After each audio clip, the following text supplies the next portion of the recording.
So I know you got into secular music like much later because of your strict religious upbringing. So you might have missed the whole wave. But when Diddy got into trouble with the shooting at Club New York, on December 27th, 1999, with J-Lo and rapper Shyne, they're trying to say that it was J-Lo that allegedly snuck in the gun for Diddy. Yeah. She was holding the weapon. That's what we've all heard all these years. Right. But Diddy's bodyguard from way back when has said that like he's been around J-Lo so many times, he doesn't think that she would ever do something like that. Which bodyguard? Jean? Yeah, Jean. It's possible. I mean, I don't know. She's a grimy bitch. She is. Why? Why do you think that about her so much? Like, dude, you can tell she's a grimy bitch. You go back to the Fly Girl auditions. You read her energy. You read her energy when she was on the show backstage. You see her life story. You see her just treating people badly. All the stories I've heard from people that have worked with her, she's a terrible fucking human being. And anybody that I know that loves J-Lo is actually a terrible person too. So her fans act like her.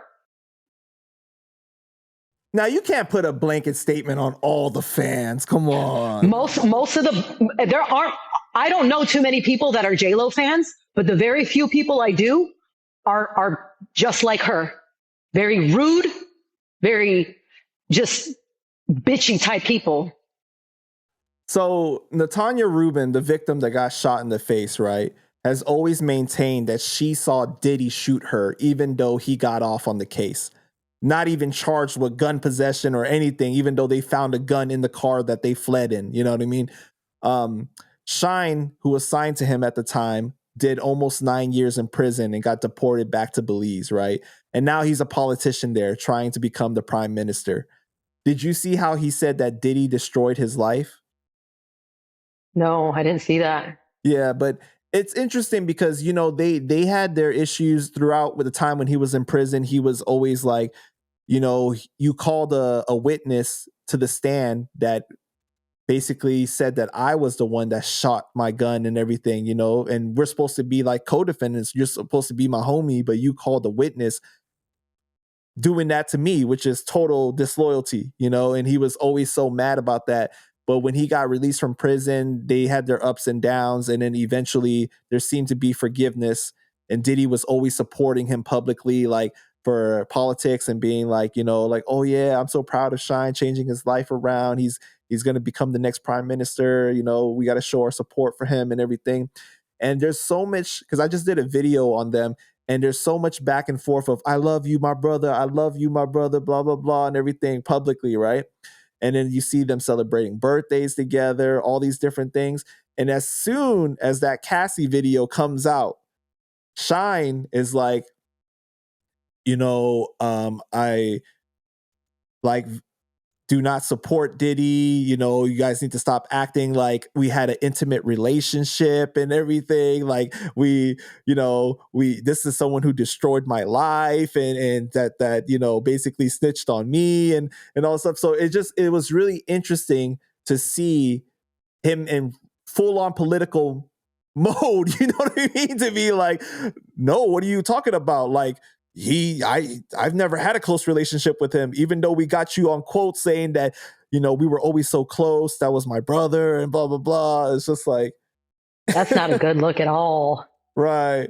So it's crazy though. But I think that situation is another example of how people will basically, anytime it's convenient for them, they'll save themselves, right? And sacrifice whoever, no matter who it is. Yep. Throw anyone under the bus. Right. Yep. That's human nature. Crabs in a basket, Yeah. Another interesting thing is Natanya Rubin, the lady that got shot in the face during the Diddy situation, right?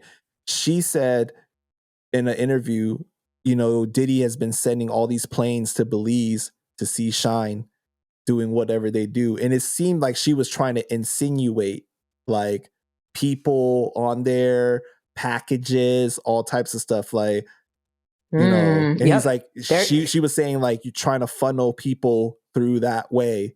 And that's crazy. Yeah. I mean, I also know of, I just want to carefully say this, but I also know of people in operations, teams of people that are going down to that area and rescuing children. Mm. And they need funding right now. I don't understand. Like, how do people not see, they not see like the child, like children being so innocent and how they can sleep at night doing the things that they do. Well, when you become abused and you need and you need source, you just do what you got to do for your own survival. Yeah, it's unfortunate, man. And they keep putting themselves into a mental prison. With the more debaucherous actions that take place, they enslave themselves further. And I just want to say, we're talking about things that are being put out there as public information at this time.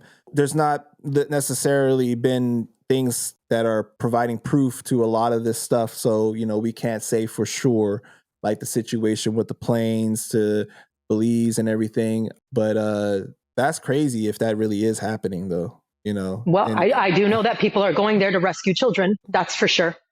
to Belize specifically. Wow. Mm-hmm. And it's possibly why a lot of this is coming out too, because maybe operations got blown up. We're not hearing about it on the news. Mm-hmm. You know what I mean? And they got to make it look, they got to spin it a different way.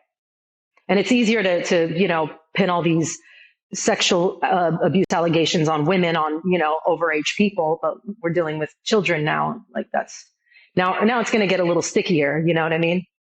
Why do you think that it's human trafficking, all these things is such a big issue, right?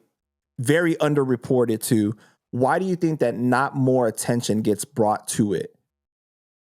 Because it's a big business, and the people who run the media and everything, they control all that. And if it were to be exposed, then they're done. They are literally done, and it's getting exposed, and they will be done soon enough. So do you believe that when Trump was in office that he was putting resources towards that? Because that's what a lot of people say, that when Trump was in office, he made it a point to try to tackle that issue. I mean, he was the first I have ever heard any president talk about human trafficking. Yeah, I kind of agree with you on that. Like, I never really heard anyone else really talk about it. You know what I mean? Mm-hmm. That's crazy. Yep.